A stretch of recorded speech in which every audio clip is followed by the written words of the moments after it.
Welcome back, guys. This is actually going to be part one of a video that I've had so many requests for.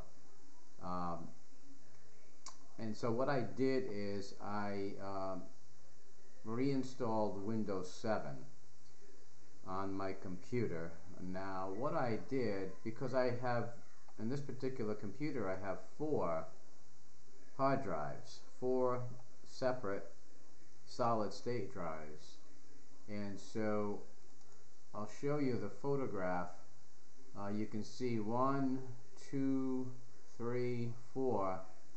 I disconnected everything, and I'll tell you what they are. This one here is a 960 megabyte solid state drive that I use for data storage only. That has my Linux data partition and a Windows data partition. This blue SSD that you see here, that is for right now I have, let's see, I can tell you I have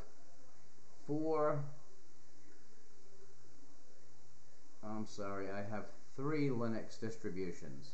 I've got Manjaro XFCE, I've got the new Ubuntu 16.04, and I've got Antix 16. And so I unplugged it because I did not want to take a chance on writing over them. This second one here that you see is actually Mac OS 10, the new El Capitan, and I've got that loaded and I'm running that on a standard Intel PC along with Windows and Linux distributions. So I unplugged everything but the solid state drive, this SanDisk. As you can see, I put a little sticker on it, W7, Windows 7, and I've got a sticker on the cable that's so that way when I reconnect all the drives, I will connect them in the same order that I disconnected them, using the same cables. So I've got everything labeled. Now I've got Windows 7 installed, and I'll tell you, why anybody uses Windows is beyond me. The install procedure was so lengthy because it didn't have the drivers on the disk, my Ethernet wouldn't work, I had to grab the motherboard disk and load up all the drivers and then go looking for some other ones that were missing, and my Wi-Fi adapter didn't have the drivers, so I had to go download those.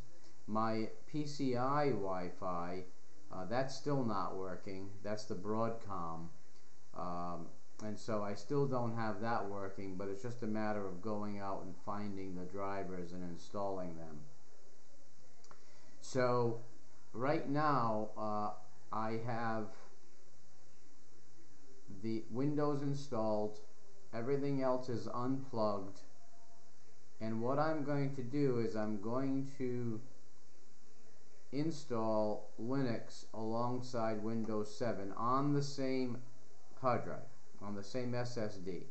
I've had so many requests to do that type of video. So now what I'm going to do, I actually downloaded OBS Studio for Windows and it's working fine. I downloaded VLC so I can play so I can take a look at the video file. And let's see, here's another photo that I took of the computer. Now this is a computer that I built myself, and it's got an i7 4790 processor, NVIDIA graphics, 4 internal hard drives, plenty of fans. So I've got 32 megs of RAM, 4 banks of 8. So this computer is going to be around for a while. This is my main computer. I'm going to install Linux alongside this Windows 7 install. Now, in order to capture that on video, I'm going to set up another camera hooked up to my I think I'm going to hook up a camera to my Chromebook and set the camera on a tripod to capture the install. Now, I'm not pre-partitioning the drive. Right now it's I think it's a 240 gig drive, solid state drive. I used it all for Windows, and that's usually what the average person is facing. They have Windows on their hard drive and they want to put Linux alongside, but they're not quite sure how to do it. So most of the time when you install one of the, let's say, top 10 Linux distributions like a Linux Mint or an Ubuntu or a Manjaro, Debian, most of the time it will offer, well, maybe not Debian, but the others usually will offer. Linux Lite does this also, Peppermint 6. Any of the standard Ubuntu installers will offer to install Linux alongside Windows. And that's the route that I'm going to take, because that's the route that most novices will take. I could use gparted to create a new partition, but I'm not going to do that. I'm going to see how these Linux distributions will handle the typical install, Linux install, for the person who doesn't understand partitioning. They don't know how to set up their hard drive, so they want it done for them.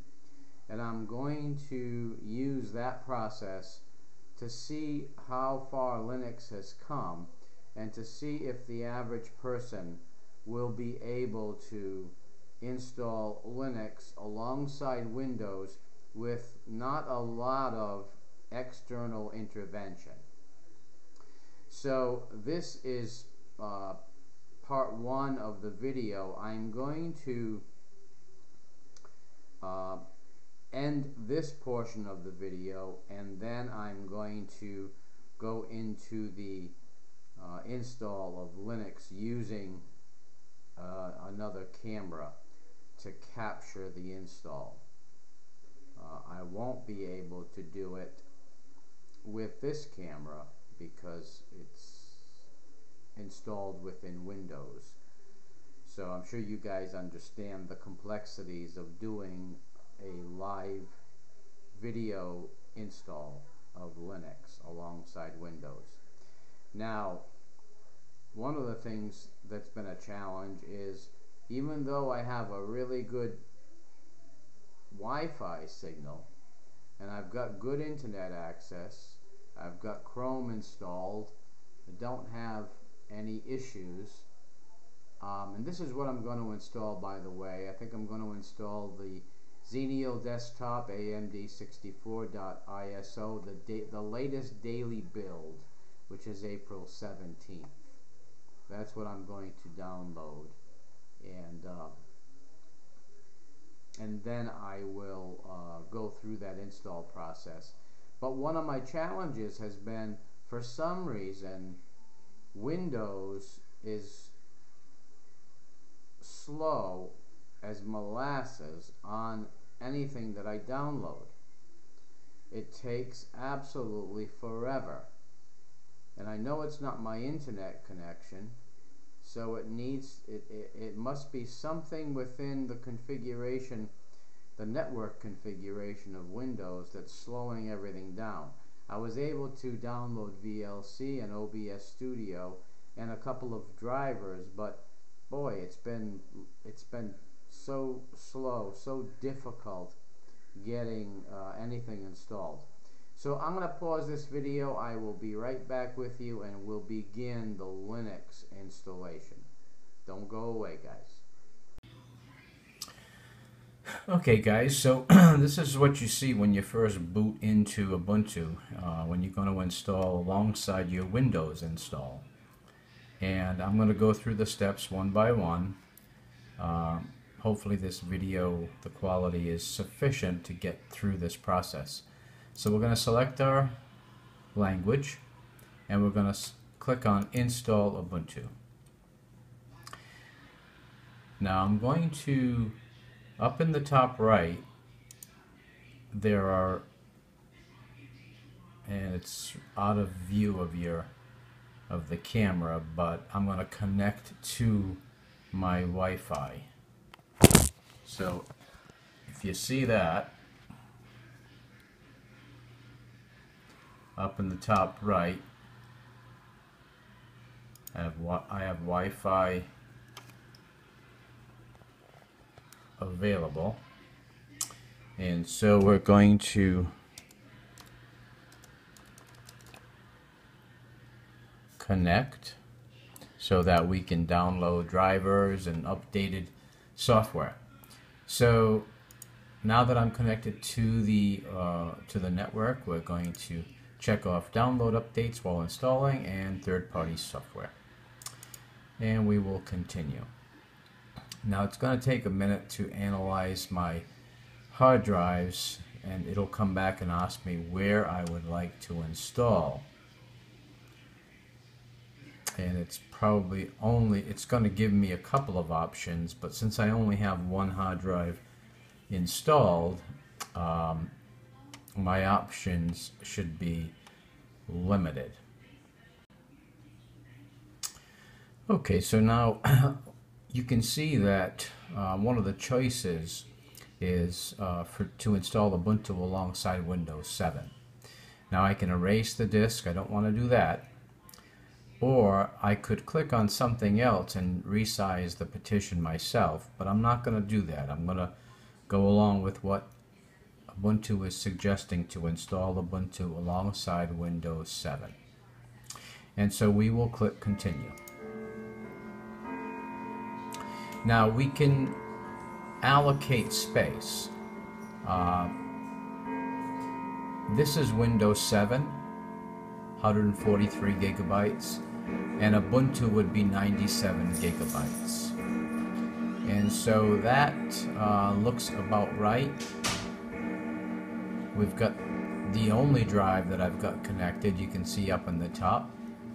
And so I'm not going to change the partitioning. I could drag, as you can see, but I'm not going to. I think that's fine, 143 gig and 97 gig. So that will be fine, and we're going to click on Install Now.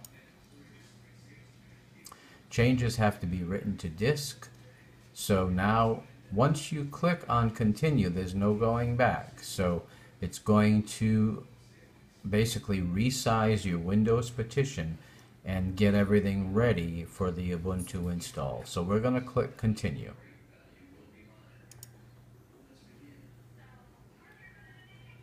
Changes will be written to the disk. And you can see that I have one drive, the SDA, and there are going to be two partitions formatted. One for our root or home partition, which is partition number 5, and our swap partition is going to be partition number 6. And that's fine, so we're going to go ahead and continue. Now we need to fill out a little bit of information. Just tell the system where we're from, what keyboard we're going to use. Now you're going to enter your personal information, so you're going to enter your name. I'm going to put, and then I'm going to call it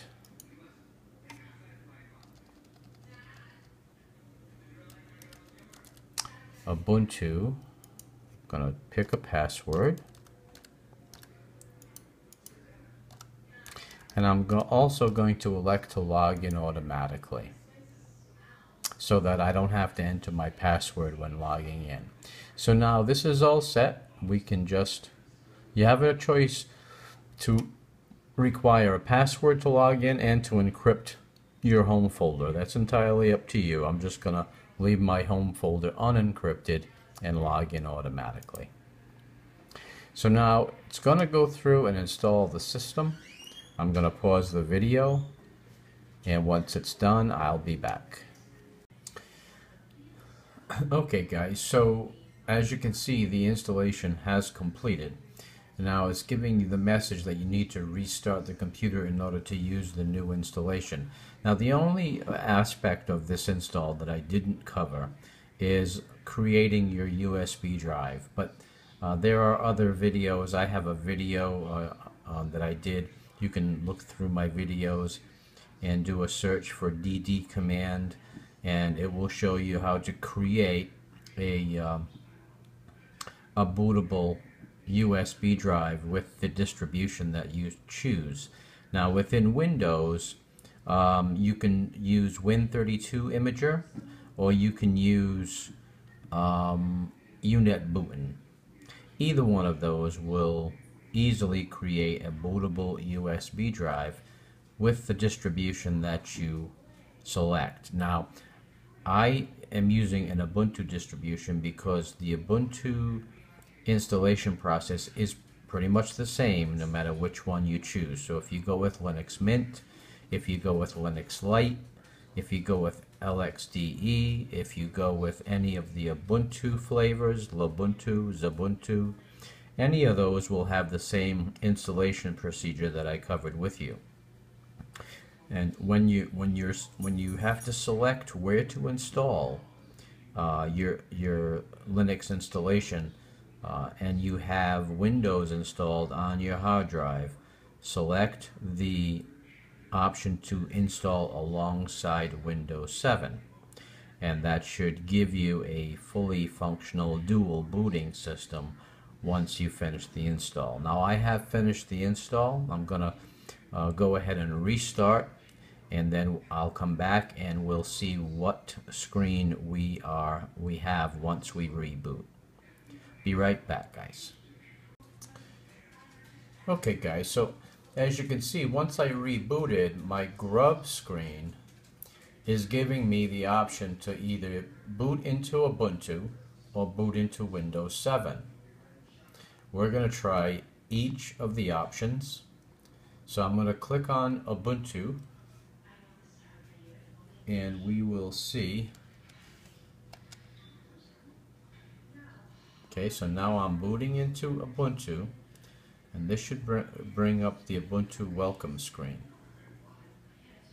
And there is our Ubuntu desktop.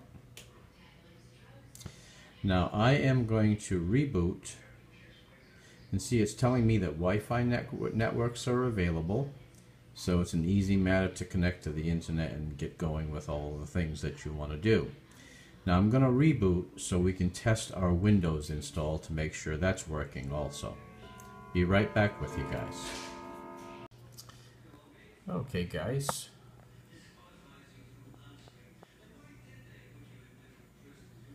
Now it's telling me that I need to check my disk. That's probably only because I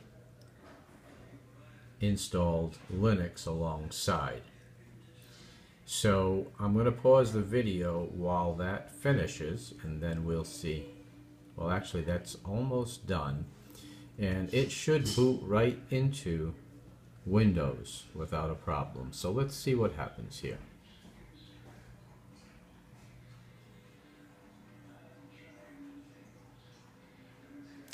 And it's gonna, no, it did a disk check. Now it's gonna go through the boot again. Okay, so we're going to, we know that Ubuntu works, so we're gonna check Windows 7 one more time. Now it says starting Windows.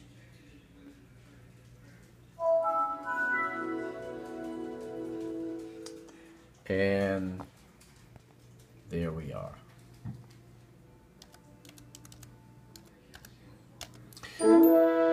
Now, as you can see, we have a fully functioning dual boot Windows and Linux with no problems whatsoever. It's just a matter of following the procedures.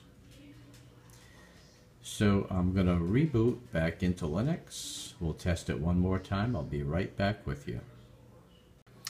Okay guys, that's the the grub selection screen, and I'm going to select Ubuntu. We know that Windows 7 works, and basically once the first time you access Windows 7 from the grub screen is probably going to do that disk check.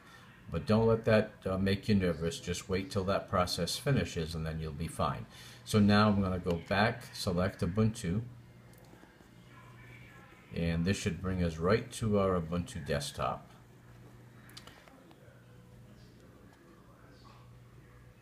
And there we go.